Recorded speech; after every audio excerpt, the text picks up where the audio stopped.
Olá, amigos. Boa noite. Estamos às 18 horas e 15 minutos do dia 9 de janeiro de 2023. E em continuidade à série que nós estamos gravando, no vídeo anterior, nós dissemos a vocês que vamos começar pela maçonaria. O assunto, não se esqueçam, como é que o homem pode se construir? Como é que eu posso me educar? A família não sabe. A igreja está preocupada demais consigo mesma. Toda instituição. Então, eu não pertenço mais a nenhuma instituição. Só trago no dedo o anel, a aliança do meu casamento e o anel da Rosa Cruz Martinista. São as duas únicas coisas. Não tenho mais nada. Por quê? Porque eu cheguei à conclusão que toda instituição se preocupa consigo mesma. Ela quer sobreviver. Então, as pessoas que estão em torno dela, então, de alguma maneira, acreditam que ela se preocupa demais. Ela, eu digo, a instituição, não importa qual seja. Tá? Pode ser profana, pode ser sagrada, mas então as pessoas acreditam que, vamos dizer assim, o empregado, que é muito profissional, acha que o patrão valoriza ele, mas é aquela história, né? No fundo, se for necessário, ele sairá e 10 estarão esperando a vaga dele. A mesma coisa acontece na igreja, a mesma coisa acontece na escola. Quer dizer, o professor, o diretor, o CEO de uma companhia, ou só na família é que existe a preocupação com a felicidade da pessoa que é um membro daquela família. Mas a família não tem noções técnicas de como educar, de como instruir, de como fazer um indivíduo, um cidadão. Ela não tem. Então, como dizia a minha velha e sábia avó, os pais criam os filhos como Deus cria batata. Era a maneira que ela dizia. Ou seja, cresce por si mesmo aí e muito poucas vezes eles interferem. Até quando os pais são professores, inclusive. Eu tenho exemplos. Então, nós dividimos, dissemos que esse é o tema. Todo ser humano chega a um determinado momento que ele sai da idade de criança, da primeira infância para a segunda, depois para a pré-adolescência, depois adolescente, e finalmente ele chega a ser jovem adulto. Quando ele chega a ser jovem adulto, ele começa a ter que tomar um rumo. E esse rumo ele quer ser vitorioso.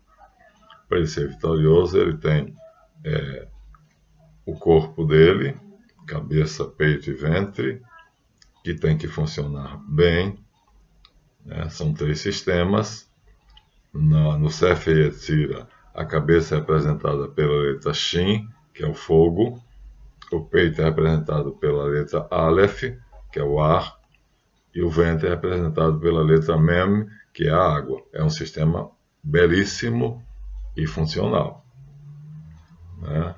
Não vamos entrar agora no sistema judaico, porque seria uma outra coisa. Então, nós dissemos que o que está a proposta é explicar como a maçonaria faz isto, como a Igreja Católica faz isto e como a psicologia faz isso. A psicologia de um modo científico, ou pelo menos hoje mais livre, mas ainda seguindo métodos mais científicos. A Igreja Católica é puramente pela fé, e a maçonaria através de um conjunto de tradições, que foi aí que eu trouxe esse livro à baila, né? Tradições. As Constituições de Anderson, na verdade, é uma compilação de tradições que remontam a um passado muito, muito mais longínquo do que a gente supõe. Historicamente, aceita-se que vem dos colégios Fabrorum, dos colégios romanos, mas de muito além. E então, Anderson, que é um acadêmico, portanto, ele lida muito bem com o método científico, ele faz uma compilação, e aqui, em alguns pontos, ele é honestíssimo. Ele apresenta para nós, já disse a vocês, aqui pontos capitais para o que nós vamos enfocar, como era que os maçons antigos construíam cidadãos dentro da maçonaria antiga. Então, esse capítulo ele chama Las Antiguas Marcas, ou seja, os dogmas, as leis, os parâmetros que eram seguidos. Está vendo? Ó? Isso aqui, ele é honestíssimo nesse capítulo. Ele diz tudo, né? Antes ele já disse como é que a maçonaria moderna fará, que já caiu em desuso. Mas ele é honesto, e aqui ele diz como é que era antes da maçonaria moderna. Então, aí ele vai dar exemplos, e nesses exemplos ele também é honesto. Ele diz que o documento mais antigo é o poema Régios, ele só altera a data. O manuscrito Régio, que é do ano 900, com o rei Atelstan, e ele coloca outra data. Mas, de qualquer maneira, vamos dizer assim, como é que eu poderia dizer? Uma censura razoável, porque ele quer aproximar a maçonaria antiga da maçonaria moderna. E a maçonaria moderna, que ele vai dizer que foi fundada em 1717, né? Então estaria muito distante do ano 900. Ele aí coloca o manuscrito Régio como sendo do ano de 1370. Quer dizer, fica mais perto, né? Então, assim, a maçonaria moderna se ufanaria e poderia se gloriar de que estava muito perto da maçonaria antiga e, por isso, herdou dela com muita facilidade, né, e com toda a, vamos dizer assim, integridade, as Ordinamenta Sociedade Magistório Tapia et Dinamis, ou Carta de Bolonha. Quer dizer, o mais antigo documento maçônico que se encontrou, que é de 1248, mas descobriu-se depois que ele é posterior ao documento Régio. Então, depois ele apresenta o documento Harleiano e depois ele apresenta um terceiro documento. Isso nós já vimos para vocês. O grande problema aqui, em relação à maçonaria moderna, é que a seção maçônica era extremamente simples e depois vai se tornar complexa, vai se tornar complicada. À medida que os antigos vão perdendo terreno e os modernos vão ganhando terreno, então as marcas ou lei tradicional aqui já mudaram. Aqui já é Mackay, aqui já não é mais Anderson, tá vendo? Então, quase na metade do livro, ele já usou a primeira metade para dizer como é a maçonaria moderna, depois usou um pedaço dela para dizer como era a antiga, e aí Mackay já faz modificações aqui. Daqui para frente já são as mudanças. Aqueles que já adaptaram. Então, ela é muito dinâmica, mas não se esqueçam, o que nós estamos querendo não é fazer com que vocês que não são maçons, né, conheçam esse livro aqui, que tem um valor muito grande para nós maçons, né, as Constituições de Anderson, para nós, mesmo sendo apenas já ultrapassadas, mas elas têm um valor muito grande para o pesquisador, para o maçom de verdade. Mas acontece que nós vamos agora expor para vocês um caderno muito importante, que é a origem noaquita da maçonaria. Então, vamos imaginar que nós somos maçons da moda antiga. Há um salão grande, porque eles pegavam no terreno que o dono do terreno tinha comprado para fazer um palácio, para fazer uma igreja, porque nessa época, né, os grandes ricos eram os bispos, os cardeais, os generais. Então, compravam o terreno. A primeira coisa que eles construíam era um tipo de barracão, né? Esse barracão, né? Então, era ali que eles se viviam, se reuniam, traçavam os planos. Então, a primeira construção no terreno era, portanto, a oficina, como eles chamavam. A oficina era o lugar onde eles dormiam, era o lugar onde eles planejavam, era o lugar onde eles recebiam os novos. Chamava-se oficina, ou ateliê, não se esqueçam. Essa construção ficava num lugar estratégico para não atrapalhar o canteiro de obras, que era onde eles iam fazer aquilo que tinha sido encomendado para eles. Isso é importante saber, porque essa oficina, ou esse barracão, que vai dar origem ao templo maçônico. É uma mudança muito grande. Era uma construção, vamos dizer assim, rudimentar, e que depois era destruída. Ou seja, se você levasse 400 anos, como foi a Catedral de Notre Dame, depois que acabou, então destrói-se e pronto, acabou. Já o templo maçônico não, quanto mais passa tempo, mais ele vai adquirindo beleza, mais vai adquirindo ornamentos, mais vai adquirindo importância. Então, já aí começamos a diferença muito grande, porque o ateliê, né, ou a oficina, vai se transformar em templo. Vamos encontrar a resposta em Esdras. Precisamos voltar mais uma vez, embora a gente já tenha falado dele, mas aqui é importantíssimo. Esdras tinha se desenganado de que o Messias salvaria o povo de Israel. Ele, muito inteligente, chegou à conclusão na Babilônia, no cativeiro da Babilônia, que a promessa feita a Abraão, que ele, os descendentes dele, herdariam a terra, ele já sabia que era a terra, não era só Canaã. Então, 300 anos antes de Jesus Cristo, Esdras tinha criado, no ano 435, uma ordem chamada os escribas. Esses escribas passaram depois a ser organizados como fariseus primeiro, que era o primeiro grau, e o segundo grau, escriba. E aí o chefe dos escribas era o sumo sacerdote.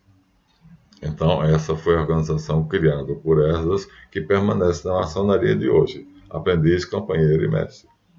Então é muito importante sabermos quem foi Esdras, e ele era um gênio. Agora, como eu disse a vocês, né, a ideia ele entendeu. Dividir Canaã com as 12 tribos era, vamos dizer assim, como dividir o Brasil em capitanias hereditárias. Era um ensaio. E aquele ensaio ia provar que dava certo, e quando os judeus conquistassem o mundo pela graça de Deus, então dividiriam o planeta Terra com todos os seus habitantes. Imaginem só. Era essa a vontade de Javé. Era esse o plano de Deus, e aí hoje não haveria pobreza, não haveria miséria, né? Não haveria igualdade, né? É claro que haveria camadas sociais, mas todos teríamos uma vida digna. Olha, não há um planejamento tão perfeito, mas Josué chegou a fazer um ensaio da divisão. Esse ensaio nunca chegou a se completar. Josué levou 40 anos tentando, e durante esses 40 anos não conseguiu. É só ver o livro de Josué e você vai ver que mal Josué morre, entramos na época dos juízes e a bagunça volta. Se ele tivesse feito, como diz a carta aos Hebreus, Então, a época dos juízes seria uma época de paz, que a carta aos Hebreus chama de repouso. Né? Os judeus que estariam alocados, cada um na sua faixa de terra em Canaã ou Palestina, teriam encontrado a paz. E aí o autor da carta aos Hebreus, muito sutilmente, diz, mas Josué não conseguiu. Não conseguiu porque basta você ver o livro seguinte, que é o dos Juízes, e você vê que a luta continua pela conquista da terra. Então, o plano falhou. Mas falhou por causa de Deus? Não. Falhou porque Deus respeita a liberdade humana e pedagogicamente só vai fazendo as coisas à medida que o homem entende e colabora, né? E aí nós vamos ver um belíssimo exemplo isso em Moisés, mesmo que seja um personagem fictício, seja Osasif ou seja Moisés, a gente vai encontrar, né, ao longo da sua peregrinação pelo deserto, a primeira coisa, ele decide que não vai levar os escravos, um terço dos escravos que ele trouxe do Egito, para Canaã. Primeira coisa. Vai deixar aquela geração toda morrer. Você vê a decepção que ele teve. Ou seja, ele fez tudo, renunciou ao trono, né? Negociou com o faraó levar um terço de servos, e aí infernizaram tanta paciência dele, que ele deu a coisa que demoraria 2 dias, ele passou 40 anos até morrer todo mundo. Então vocês veem que a falha não foi da parte de Deus. O Salmo, acho que é 84 ou 94, diz, 40 anos desgostou-me aquela geração, eu disse, esse povo tem o coração transviado, essa gente não conheceu os meus caminhos. Esse salmo é composto por Davi. Agora ouçam o final do salmo. Portanto, jurei na minha ira, jamais entrarão no repouso prometido. Deus revoga, portanto, a doação que ele tinha feito a Abraão. Revoga. Por quê? Porque o povo não se dobra diante de Deus. Maravilhas atrás de maravilhas, prodígios atrás de prodígios. E o povo se encanta com os ídolos, com a idolatria, com a prostituição, com as riquezas, e então Javé desiste. Pelo menos até o tempo determinado. Vai haver um tempo certo. A Escritura diz, na plenitude dos tempos, Deus enviou-nos o seu Filho. Na plenitude. Então estava previsto. Mas nós temos que perceber o seguinte. Depois de esperar 2000 anos, que é mais ou menos o tempo em que Abraão chega na Palestina, Esdras chega à conclusão que tudo aquilo era uma lorota. Nada daquilo era verdadeiro. Então ele renuncia à ideia de um Salvador, de um Redentor, em hebraico Goel, né, que conseguisse levar os judeus até a promessa, a Terra Prometida, que é a novela da televisão, né? Esqueci agora o nome do canal. Então, do Bispo Macedo. Então, quando Esdras chega a essa conclusão, concomitantemente, Ciro, rei da Pérsia, domina a Babilônia, liberta os judeus e dá a Esdras um poder muito grande. Esse poder é confirmado por Dario. E Dario, quando precisa de administradores para o seu reino, ele convoca os homens mais inteligentes e Esdras apresenta um currículo que eu já mostrei a vocês, que é invejável. E aí ele traça o plano dele. Temos de começar daí. E o plano dele é uma pirâmide. Ou seja, o mesmo que era no Egito. A divisão em classes. E aí, o que seria, que tem no mapa anterior, mas eu não peguei, uma terra totalmente dividida entre 12 tribos, aqui, né, cerca de 300 anos antes de Cristo, já temos aqui, Judá, que é a zona nobre, Aqui nós temos a Pérea, então 2. Aqui nós temos Samaria, que não era considerada. Os judeus não consideravam os samaritanos como pertencendo a eles, né? Nós sabemos da parábola dos samaritanos, a Decápolis e a Galiléia, de onde Jesus Cristo nasceu. Ou seja, só havia 4 reinos. Ora, eram 12 tribos, sendo que os levitas não deveriam ter nenhuma parte. Então, aqui, o plano de Deus já estava completamente desfeito. 300 anos antes de Jesus Cristo nascer.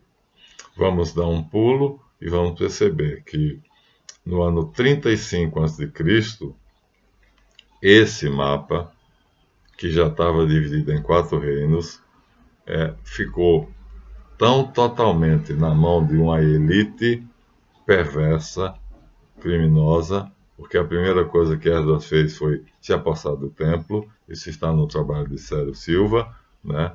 Ele sequestrou o templo, ficando com o Corban, e aí aqui o plano dele estava em curso. A terra não foi dividida equitativamente em 11 faixas, por 4 reinos, né? Então, aqui, cada um dos reis era nomeado por César e tomava conta de uma dessas 4 regiões, a tetrarquia. Então, tinha falhado, o plano de Deus tinha falhado, não, o homem tinha falhado.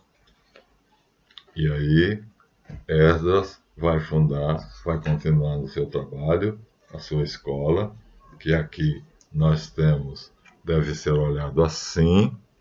Esse é o terreno do templo, o terreno todo do templo.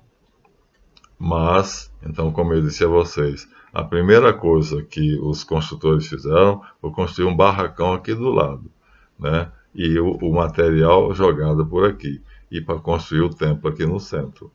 Então, aqui está o terreno todo do templo, e aqui é o templo, olha só. O templo é só aqui.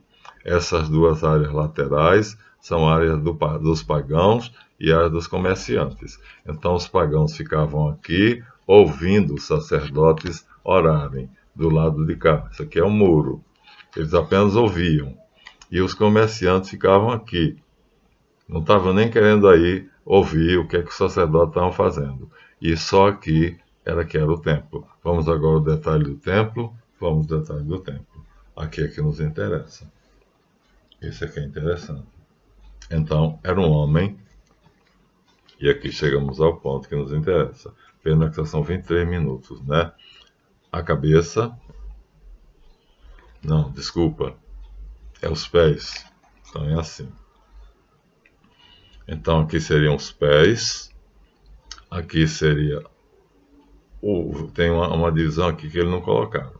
Aqui seria o ventre. Aqui seria o peito e aqui seria a cabeça. A cabeça era um cubo perfeito. Ou seja, aqui nós temos o plano de Esdras de fazer uma sociedade de classes. Quem estava aqui já começa que os pagãos ficavam de fora. Nem entravam no plano dele.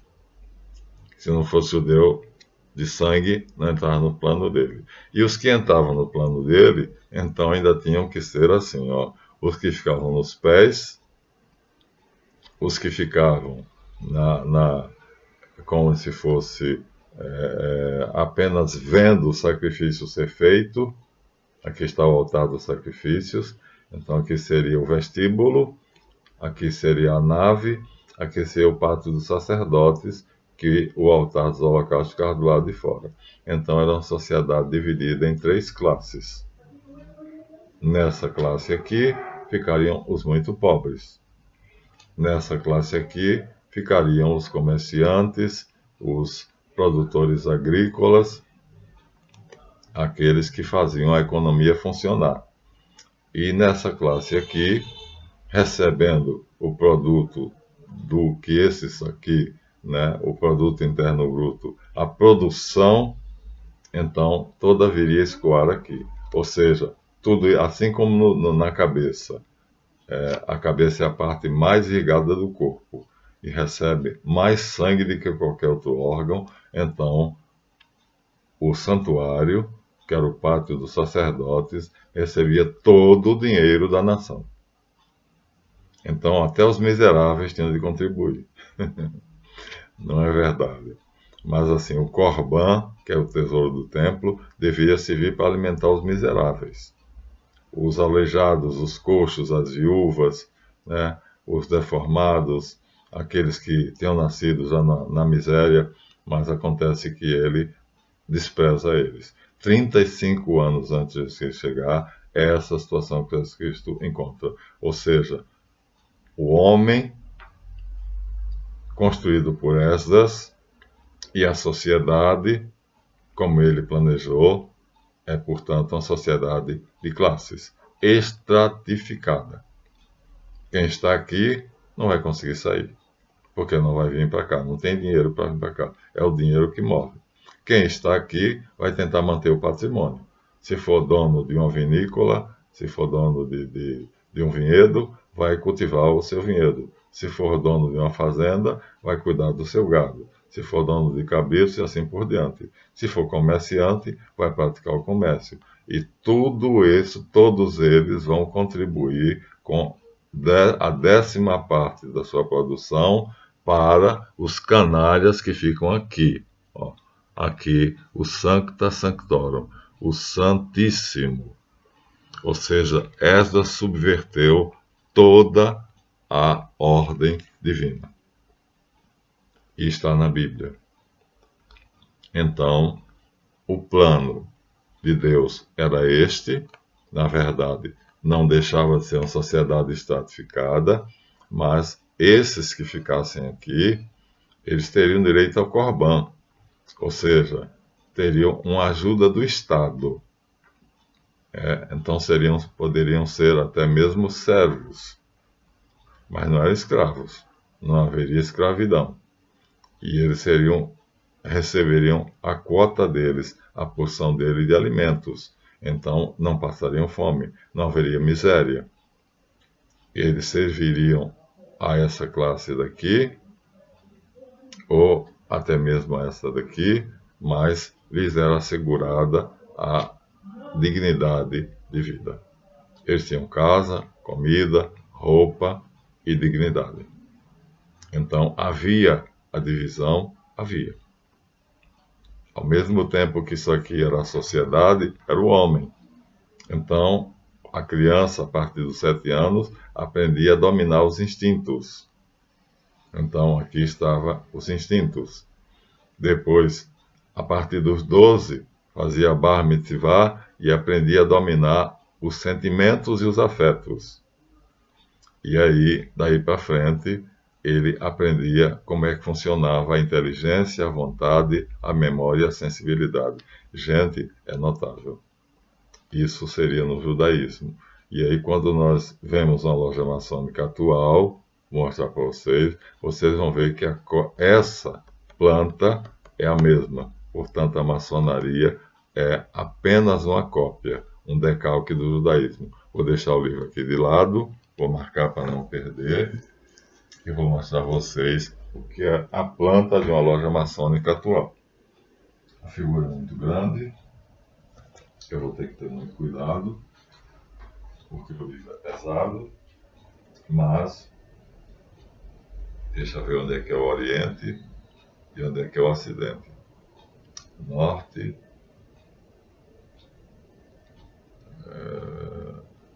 aqui. Então, deve ser visto assim.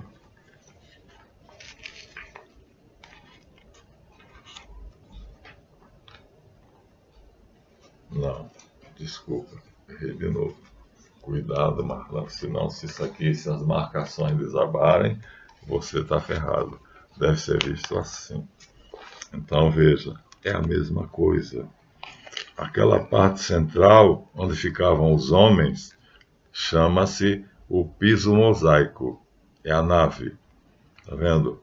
Essa parte aqui, que lá no Templo de Jerusalém era o vestíbulo, passa a se chamar Sala dos Passos Perdidos. Aqui estão as colunas de entrada. né, que lá Salomão colocou e chamou Jaquim e Boaz. Então veja, aqui ficam os menos importantes, aqui fica o altar dos juramentos e os bancos, esses aqui são bancos, tá certo? Nesses bancos sentam-se, nessa fileira grande de bancos, sentam-se os aprendizes. E na fileira menor de bancos, que está à minha esquerda aqui, ó, sentam-se os companheiros. E os mestres escolhem se querem sentar. Olha quanto aqui tem lugar para aprendiz aberto. Ó, minha gente, esses retângulos aqui são bancos, são cadeiras grandes onde os aprendizes sentariam. Então aqui nós temos uma grande, aqui nós temos outra. Aqui nós temos, tá vendo? À minha esquerda nós temos também outras. Aqui nós temos lugar para o segundo vigilante, né? E numa loja moderna, o primeiro vigilante ficaria. Aliás, numa loja moderna, como eu participei, os dois ficariam aqui. Aqui o primeiro vigilante está aqui, né? E o segundo vigilante está ali. Né? Ó, aqui está a coluna do primeiro vigilante e aqui a coluna do segundo vigilante. E ali, ó, lá no final, veja a hierarquia. Então lá no final está o Santíssimo. Aqui é igual. Aqui está o venerável mestre com o secretário e com o orador. Ou seja, a ideia é a mesma tanto para o homem quanto para a sociedade. Agora, claro que na maçonaria não há miseráveis, porque só para entrar, só para pagar a taxa de entrada, você paga 5 salários mínimos. Então, você tem que desembolsar 5 salários mínimos só para entrar. Então, essas jamais imaginou que a ideia dele poderia chegar tão longe. Então, vamos voltar de novo, ó. Coluna do primeiro vigilante. Coluna do segundo vigilante, né? Banco dos aprendizes, banco dos companheiros. Os mestres escolhem. Se quiserem, eles sentam onde querem. Se quiserem sentar entre os aprendizes, eles sentam aqui. Se eles quiserem sentar entre os companheiros, eles sentam aqui. Agora, só quem pode desempenhar as funções de vigilante, primeiro, segundo, de secretário, de tesoureiro, de orador, são os mestres. Então os aprendizes fazem o quê? Aprendem. Os companheiros fazem o quê? Estudam. E os mestres fazem o quê? Ensinam. Então a organização é perfeita. Por isso que os maçons se ufanam de serem melhores do que os outros. Agora vejam, a planta é a mesma. A planta é a mesma, só não tem o altar dos sacrifícios no mesmo lugar. A maçonaria fez uma adaptação e no lugar dessa estrela negra aqui, ó, essa estrela preta aqui, é o altar dos sacrifícios, né? Então, o que vai acontecer é que eu tenho que tomar cuidado mesmo se eu estou no lugar, na posição certa, viu? Se a entrada é por aqui ou não. Porque não estou vendo assim nada aqui que me permita fazer. As legendas estão aqui do lado. Eu devia ter estudado antes com mais cuidado das legendas. De qualquer maneira, nós temos aqui ou de cabeça para cima ou de cabeça para baixo, nós teremos, né? Se aqui for, se você inverter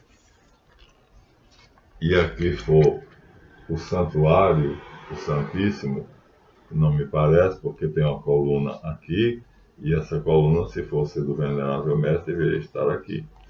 Então, ó, aqui não tem nada, porque aqui não tem somente uma coluna. Aqui tem vários símbolos. E tem dois altares aqui do lado. Gente, o que eu quero dizer é o seguinte, não importa qual é o sistema, né?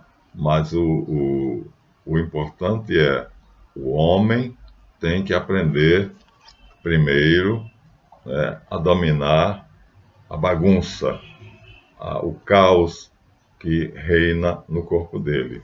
E é essa parte aqui. Então ficam dois vigilantes aqui, um aqui simbolizado por essa colunazinha preta e o outro aqui. Eles ficam responsáveis por não deixar ninguém fazer bagunça. Por isso são chamados vigilantes.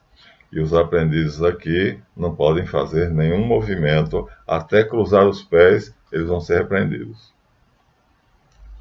Tem que ficar rigorosamente sentado com as mãos sobre as coxas. Então é a mais severa disciplina. Por quê? Porque deverá ser assim na humanidade do futuro.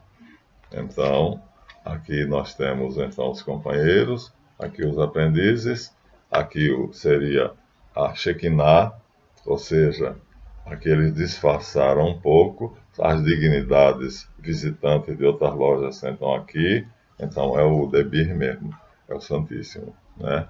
Então aqueles que vêm de outras lojas visitar, ficam ali, ó, naquela parte final lá, tá vendo, ó? E aqui seria o altar do venerável mestre, que equivale à posição de sacerdote, de bispo. Assim seria construído o maçom. Seria não, assim é construído o maçom. Aí ele se ufana de ser um homem melhor do que os outros. Por quê? Porque ele dominou, né, o caos reinante na vida dele, no corpo dele, na sociedade onde ele vive, na família dele, porque ele fez um juramento em que ele se compromete a pertencer a uma família que não é a família de sangue e para ele passa a ser tão importante quanto. Então ele tem uma noção, vamos dizer assim, um totem, e esse totem está disseminado por toda a Terra. Então, onde houver as palavras de passe, os símbolos maçônicos, vocês conhecem esse quadro e compasso, mas existem vários. Onde houver um totem, que é um símbolo maçônico, ou uma palavra de passe, uma palavra sagrada, ali ele está em casa. No Canadá, na Inglaterra, na Austrália, na Bélgica, na França, no Brasil, então ele passa a ser um cidadão do mundo. Isso dá ele uma segurança enorme. Aí ele se sente extremamente diferente do resto da humanidade. Então nós não somos nada, porque se eu cair na rua e, dependendo do movimento, o carro que me derrubou, o outro que vier atrás me atropela. Acontece que se eu sou maçom, não. Meu carro deve ter algum sinal, e esse sinal, então, será visto por outro maçom, que imediatamente tomará providência para que eu seja reconhecido. Então, assim, um cuida do outro com extremo carinho. Eu estive internado 30 dias na Casa de Saúde de São José, e o dono da Casa de Saúde vinha toda manhã às 6 horas para perguntar se eu estava bem. Então, assim é a educação do maçom. Mas vejam, é totalmente decalcada na educação do judeu. A maçonaria fez adaptações? Fez. Ficou melhor do que os antigos? Acho que em alguns pontos ficou. Ficou, porque a fraternidade dos antigos, acabou a construção, derruba a oficina e fica só a construção, e eles vão para outro lugar procurar outro trabalho. Não havia continuidade. Aqui não, esse templo aqui vai ficar cada vez mais bonito, cada vez mais cheio, né? Cada vez mais belo. Eles vão cuidar cada vez mais para que tenha mais pessoas e que essas pessoas sejam cada vez melhores. Ou seja, como diz o Jano, né? A maçonaria oferece os meios para que os bons se tornem melhores e os maus se tornem piores. Isso aqui é ruim. Mas aí na magia também é assim, né? Os magos brancos são bons e os magos negros são ruins. Tá bom? Vamos acabar aqui e nós vamos encerrar e até a próxima aula. Tá bom? Faça. Terminamos aqui. Boa noite.